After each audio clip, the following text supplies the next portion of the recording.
saya akan menjelaskan tentang MTBS. MTBS atau Manajemen Terpadu Balita Sakit adalah pendekatan atau cara penata laksanaan balita sakit. Tujuan dari MTBS ini ada 4. Yang pertama, 1. Untuk menurunkan kematian pada bayi atau anak. Yang kedua, menurunkan kesakitan pada bayi atau anak. Yang ketiga, menurunkan kecacatan pada bayi atau anak. Dan terakhir yaitu perbaikan gizi pada bayi atau anak. Strategi MTBS ada 3. Yang pertama yaitu meningkatkan keterampilan petugas kesehatan dalam tata laksana kasus balita sakit. Yang kedua yaitu memperbaiki sistem kesehatan. Dan yang ketiga yaitu memperbaiki praktek keluarga dan masyarakat dalam perawatan di rumah dan pencarian pertolongan dalam kasus balita sakit. Tahapan MTBS ada 3. Yang pertama tahap orientasi, yang kedua tahap kerja, yang ketiga tahap terminasi. Untuk tahap orientasi, kita pengenalan diri kepada keluarga pasien dan kita menanyakan identitas keluarga pasien, seperti nama ibu atau nama bapak yang akan kita wawancara, dan nama adiknya, berat badan pasien, dan tinggi badan pasien. Tahap kedua yaitu tahap kerja. Di sini kita menanyakan keluhan pasien kepada orang tua yang kita wawancarai, bisa ibu atau bapak, dengan melakukan tanya jawab langsung dan kita melakukan pemeriksaan langsung terhadap adanya. Jadi sesuai dengan form MTBS itu sendiri. Jadi kita bisa menanyakan seperti apakah ada demam, ada batuk, ada diare. Terus kita mengecek langsung misalkan suhu, telinganya, mulutnya, seperti itu. Dan jangan lupa kita harus memeriksa status gizi, imunisasi, dan yang lain sebagainya. Tahap terminasi yaitu evaluasi atau tindakan apa yang akan kita berikan terhadap pasien melihat dari pemeriksaan yang tadi. Misalkan pasiennya demam, jadi kita bisa mengajarkan ibu pasien untuk mengompres badan pasien. Terus misalkan pasiennya lagi diare, kita bisa mengajarkan kepada ibunya untuk pemberian oralit. Oralit itu air hangat, gula, dan garam sedikit. Dalam tahap ini kita bisa juga melakukan tanya jawab langsung terhadap ibunya kalau memang belum ada yang jelas. Baik, kemudian saya akan menjelaskan tentang langkah-langkah kegiatan. Di sini ada 6 poin. Yang pertama, pendaftaran bayi atau balita menuju ruang KIA dan lanjut pelayanan MTBS. Yang kedua, petugas menulis identitas pasien pada kartu rawat jalan. Yang ketiga, petugas melaksanakan anamnesa. Kemudian yang keempat, petugas melakukan pemeriksaan. Yang kelima, petugas menulis hasil anamnesa dan pemeriksaan serta mengklasifikasikan dan memberikan penyuluhan.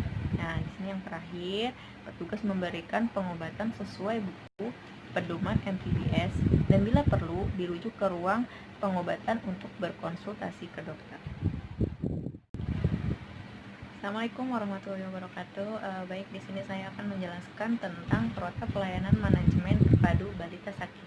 Nah, yang pertama itu ada anamnesa. Anamnesa meliputi wawancara terhadap orang tua bayi dan balita mengenai keluhan utama, lamanya sakit, pengobatan yang telah diberikan dan riwayat penyakit lainnya. Kemudian yang kedua itu ada pemeriksaan. Pemeriksaan untuk bayi umur 1 hari sampai dengan 2 bulan. Nah, di sini periksa kemungkinan kejang, gangguan nafas, suhu tubuh, adanya infeksi, ikterus, gangguan pernapasan, berat badan, dan status imun. Nah, untuk bayi usia 2 bulan sampai dengan 5 tahun, kita lihat keadaan umum, respirasi, derajat dehidrasi, suhu, periksa telinga, status gizi, imun, penilaian pemberian makan. Baik, dalam penerapan ini ada program MTBS. Persiapan untuk menerapkannya meliputi informasi mengenai MTBS kepada seluruh petugas, kemudian persiapan penilaian, obat-obat, dan alat yang digunakan untuk pelayanan, persiapan pengadaan formulir, melaksanakan pencatatan dan pelaporan hasil pelayanan, dan penerapan MTBS dilaksanakan secara bertahap. Baik, terima kasih sudah mengizinkan saya ke sini. Sebelumnya saya memperkenalkan nama saya dulu ya, Bu. Saya Kristi Julianti, mahasiswa dari Universitas Nasional, mewakilkan teman-teman saya. Tujuan saya ke sini untuk MTBS. Sebelumnya Ibu sudah tahu tentang MTBS belum? Belum tahu tuh MTBS apa ya Mbak? Baik, saya jelaskan sedikit ya Bu. MTBS adalah Manajemen Terpadu Balita Sakit. Tujuan saya ke sini untuk melihat kesehatan si Ade bagaimana. Dan nanti saya akan sedikit menanyakan sekitar pola makan si Ade. Seperti itu Bu. Mungkin bisa 15 menit saya meminta waktunya. Boleh? Silahkan. Baik. Dengan Ade siapa ini? Ade Zefa.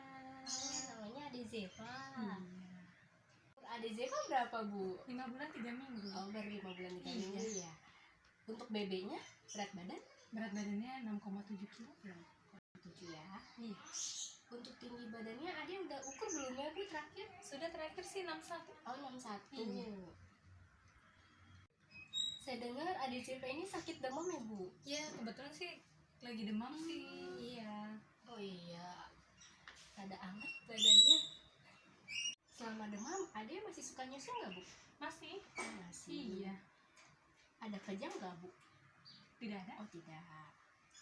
Untuk demamnya sudah berapa hari? 3 hari sih sama hari ini. Oh, baru 3 hari sama hari ini. Iya. Suhunya berapa ya Bu? Ibu itu enggak? Kemarin sih dicek suhunya 37,5. Oh 37,5. Iya. Yang sudah demam untuk anak umur 5 bulan.